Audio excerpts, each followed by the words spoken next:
আসসালামু আলাইকুম।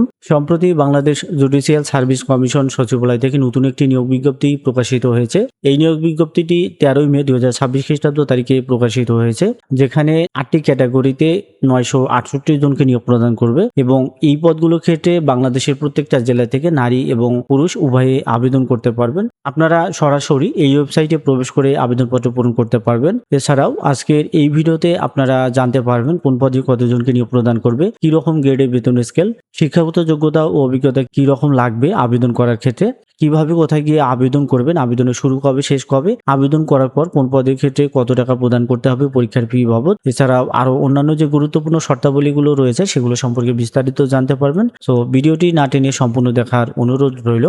এখানে যে 8টি ক্যাটাগরিতে 968 জনকে নিয়োগ প্রদান করবে, এই পদগুলোর ক্ষেত্রে পদ অনুযায়ী 13 থেকে 20তম গ্রেডে বেতন স্কেল প্রদান করবে। এখানে প্রথমে যে পদ দেওয়া রয়েছে সেটি হচ্ছে ষাট লিপিকার। এই পদে সর্বমোট 42 জনকে নিয়োগ প্রদান করবে। উচ্চ মাধ্যমিক সার্টিফিকেট বা সমমানের পরীক্ষায় উত্তীর্ণ সহ কম্পিউটার ব্যবহারের দক্ষতা।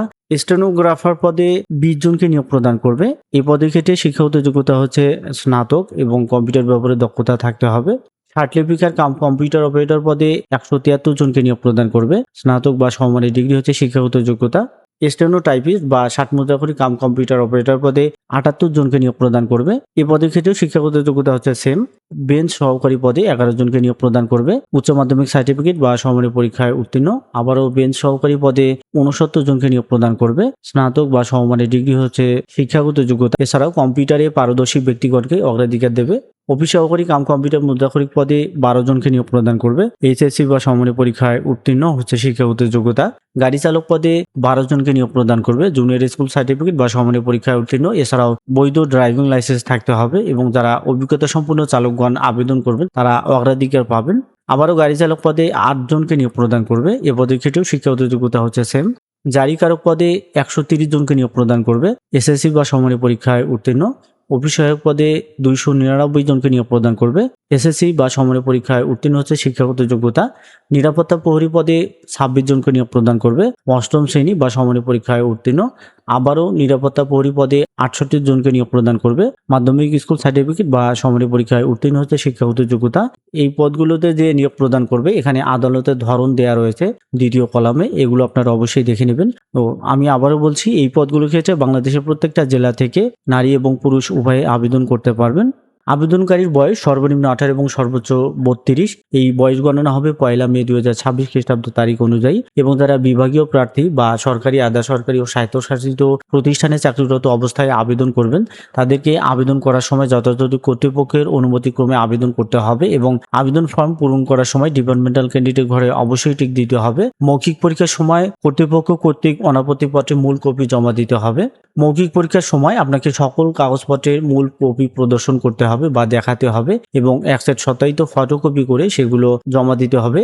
যে সকল কাগজপত্র আপনাকে জমা দিতে হবে এবং দেখাতে হবে সেগুলো এখানে উল্লেখ করা রয়েছে, যেমন প্রথম শ্রেণী গেজেটে কর্মকর্তা কর্তৃক সত্যায়িত সদ্য তোলা পাসপোর্ট সাইজের 2 কপি রঙিন ছবি, প্রথম শ্রেণী গেজেটে কর্মকর্তা কর্তৃক সকল শিক্ষাগত যোগ্যতার সত্যায়িত কপি, জাতীয় পরিচয়পত্রের সত্যায়িত কপি, অভিজ্ঞতা সনদের সত্যায়িত কপি এবং কম্পিউটার প্রশিক্ষণ সনদের সত্যায়িত কপি, ইউনিয়ন পরিষদ থেকে সত্যায়িত চারিত্রিক সনদপত্র।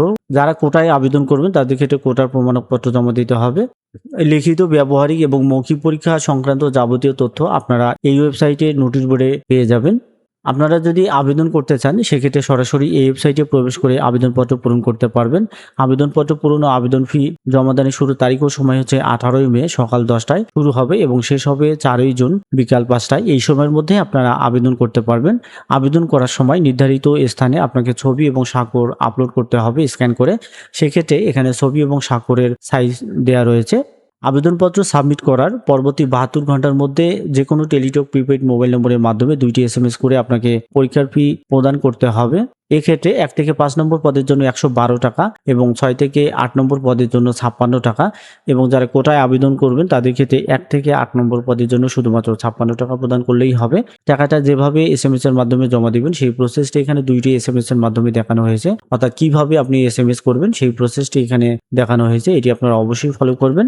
পরবর্তীতে আপনারা একই ওয়েবসাইট থেকে প্রবেশপত্র ডাউনলোড করতে পারবেন। প্রবেশপত্র শুধুমাত্র তারাই ডাউনলোড করতে পারবেন যাদেরকে মোবাইল ফোনের SMS এর মাধ্যমে জানানো হবে। আপনার এসএমএস এ প্রেরিত ইউজার আইডি এবং পাসওয়ার্ড দেওয়া থাকবে। সেই ইউজার আইডি এবং পাসওয়ার্ড ব্যবহার করেই আপনারা প্রবেশপত্র ডাউনলোড করতে পারবেন এবং কোনো ক্রমে যদি আপনার ইউজার আইডি এবং পাসওয়ার্ড হারিয়ে যায় সেক্ষেত্রে এই প্রসেসে পুনরুদ্ধার করতে পারবেন। আজকের বিজ্ঞপ্তিটি এই ওয়েবসাইটে অথবা এখানে যে কিউআর কোড দেওয়া রয়েছে এই কিউআর কোড স্ক্যান করে আপনারা ডাউনলোড করতে পারবেন। এছাড়াও এই ভিডিও ডিসক্রিপশনে সার্কুলার ডাউনলোড লিঙ্ক এবং আবেদনের লিঙ্ক দুটোই দেওয়া থাকবে, সেখান থেকে প্রয়োজন মতো সার্কুলার ডাউনলোড এবং আবেদন করতে পারবেন। অনলাইনে আবেদন করতে যদি কোনো প্রকার সমস্যা হয় সেক্ষেত্রে টেলিটক নম্বর থেকে 121-এ অথবা এই মেইলে আপনারা মেসেজের মাধ্যমে যোগাযোগ করতে পারবেন। মেইলে যোগাযোগ করার সময় মেইল সাবজেক্টে organisation name, post name, applicant user ID এবং কন্ট্যাক্ট নাম্বার অবশ্যই উল্লেখ করতে হবে। আজকের এই ভিডিওতে যে সকল শর্তাবলী এবং পদগুলো সম্পর্কে বিস্তারিত আলোচনা করা হলো, এগুলো ছাড়াও এখানে শর্তাবলী আছে যেগুলো আপনারা আবেদন করার পূর্বে অবশ্যই ভালোভাবে দেখে তারপরে আবেদন করবেন।